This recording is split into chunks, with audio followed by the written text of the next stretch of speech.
Hello, I am Dr. Pat Williams, principal of Mount Hermon Preschool Center. I love this book, Character Kids Save the Day by Christian Cefalo. This story teaches the 5 character traits of being cooperative, kind, responsible, brave, and honest. The super kids are superheroes who explain each trait and provide classroom examples of each. Research proves that social-emotional learning boosts academics and positive behavior. I love this book because at Mount Hermon Preschool Center, we are superheroes. And hero means here everyone respects others. So grab a mask, cape, and a good book because superheroes love to read. Hello, I'm Wayne Williams, principal at Victory Elementary School, here to share my favorite book with you, Charlotte's Web. This is a magical story about a runt of a pig named Wilbur, who is saved by a girl named Fern and is freed from becoming the Christmas ham by a spider named Charlotte.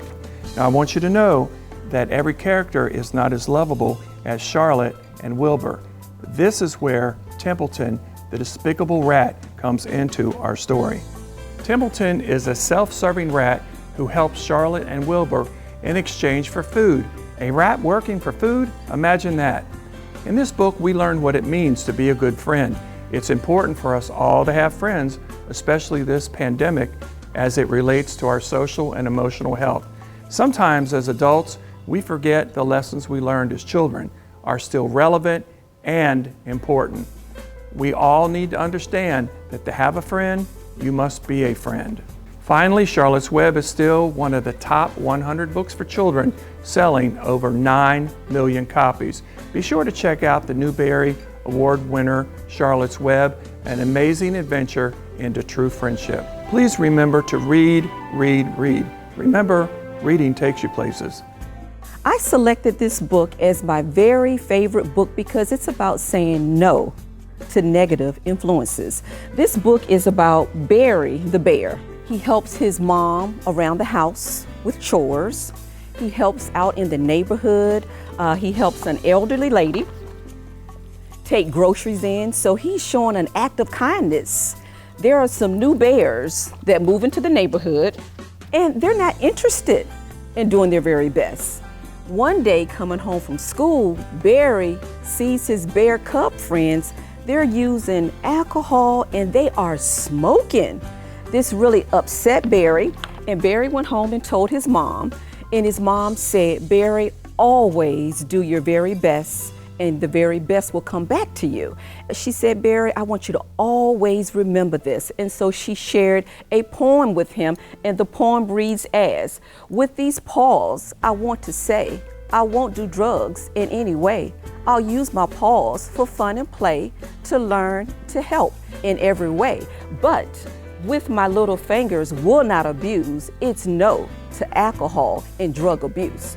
Barry's mom goes to talk to the other cubs' mother to explain to them that she saw their cubs smoking and drinking. But when she gets home, it warms her heart to remember what she taught Barry. And so now Barry is saying the same poem that his mom said to him. I like this book because it's okay for our young students and young children to say no to negative influences. There are a lot of negative influences in the world, and it's okay to do your very best. And parents want their children to do their very best. And so when I look at this book, I compare this book to the values that parents want. They want their children to do their very best. They want their children to show acts of kindness like Barry did in this book. There is power in reading. You have to read. Reading is knowledge. Knowledge is power, and knowledge plants the course that you want in the future. A told B and B told C, I'll meet you at the top of the coconut tree. We said D to EFG, I'll beat you to the top of the coconut tree. Chicka chicka boom boom, will there be enough room? Chicka Chicka Boom Boom is one of my favorite books because I get to read it every night with my son Paul before he goes to bed. He's learning to love to read books, and one of the things I like most about this book is it's also teaching him his alphabet as he goes through the book. That's one thing that's great about reading. You get to learn all the time, and you get to learn new things that you didn't know before. So I'm Mr. Wilson, the principal here at Churchland Middle School, and I'm encouraging you this month and every month to pick up a book and read. There are so many possibilities, so many things out there for you to learn, and you can learn a lot of them just by reading a book. Come on, let's go read together.